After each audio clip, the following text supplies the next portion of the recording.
তো good morning আমার নতুন একটি ব্লগে তোমাদেরকে সবাইকে অনেক অনেক স্বাগত। আশা করি তোমরা সবাই ভালো আছো আর আমিও খুব ভালো আছি। দিনটা ছিল 1 জানুয়ারি আর সকালবেলা এইভাবেই মায়ের সাথে দিনটা শুরু হচ্ছিল, কারণ মায়ের সেদিন ছিল বার্থডে। বাট মাকে অফিস যেতেই হতো, কারণ মায়ের সেদিন ছিল একটা ভীষণ ইম্পর্টেন্ট ট্রেনিং।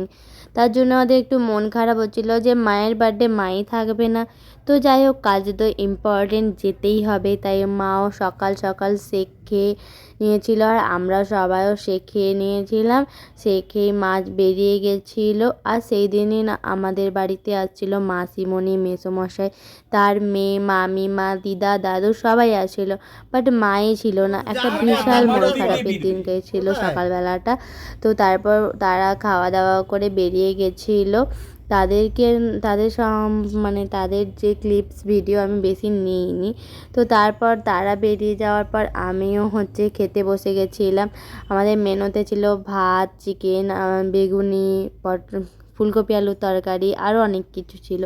তো যাই হোক করে দুপুরে খাওয়াটা খুব ভালো হচ্ছিল। আর মায়ের যেহেতু অফিস থেকে আসতে সন্ধে হয়ে যাবে, তাই আমি বিকেলে বসে দিয়েছিলাম পায়েস। আর এখানে মেজকাম্মা বানাচ্ছিল কেক, কারণ আমার মা পেস্ট্রি কেক বা ওরকম বার্থডে কেক বেশি পছন্দ করে না। তাই আমি বাড়িতেই প্রত্যেক বছর কেকটা বানানোর চেষ্টা করি। আর এখানে মেজকাম্মা বানাচ্ছিল, আমি একটু হেল্প করে দিচ্ছিলাম।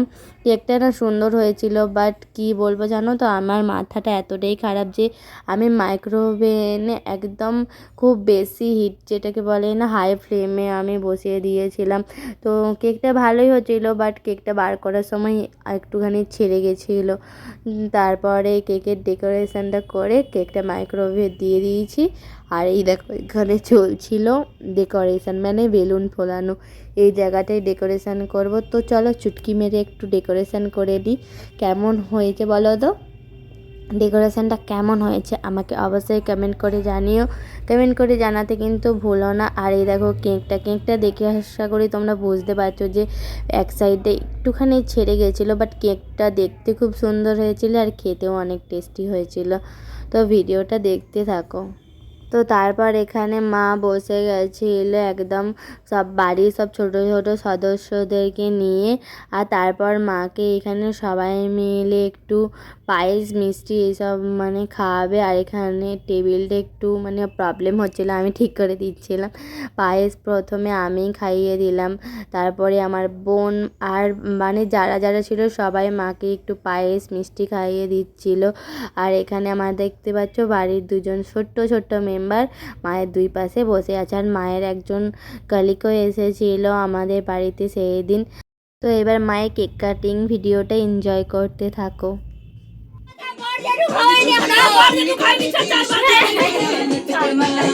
Happy birthday to you, happy birthday to you, happy birthday, happy birthday to you.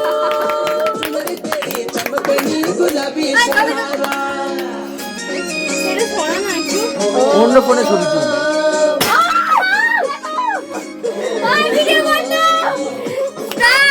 Blogging এ ভালো কন্টেন্ট পেয়ে গেছি। জাস্টারিং বার্থডে সেলিব্রেশন। ওই আইলো কেটে দে তো যা খেলে। এই আচ্ছা কি বুঝি না কি থাকে না। হাই করে কি না। আই জন্মদিনে বাবারে কি রায় দেখি। এই জন্মদিনে একা পড়ে গেছে। তো তোমরা সবাই জানো, যারা যারা আমার ভিডিও দেখো, যে আমি মায়ের জন্য শ্রীলেদার্স থেকে ওই ব্যাগটা কিনেছিলাম।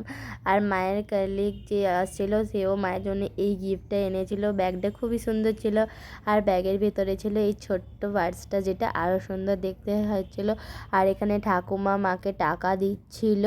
আর তারপর সবার জন্য একটু খাওয়া দাওয়ার ব্যবস্থা করেছিলাম। লুচি, মাটন ছিল, পায়েস ছিল, কেক ছিল, মিষ্টি ছিল। তো তারপর আমিও খাওয়া দাওয়া করে নিলাম। আর বছরের প্রথম দিনটা এইভাবেই কাটালাম, একটু মন খারাপ আর প্রচুর আনন্দ নিয়ে। ভিডিওটা ভালো লাগলে অবশ্যই একটা লাইক করে দিও। আজকের মতো ভিডিওটা এখানে শেষ করছি। বাই।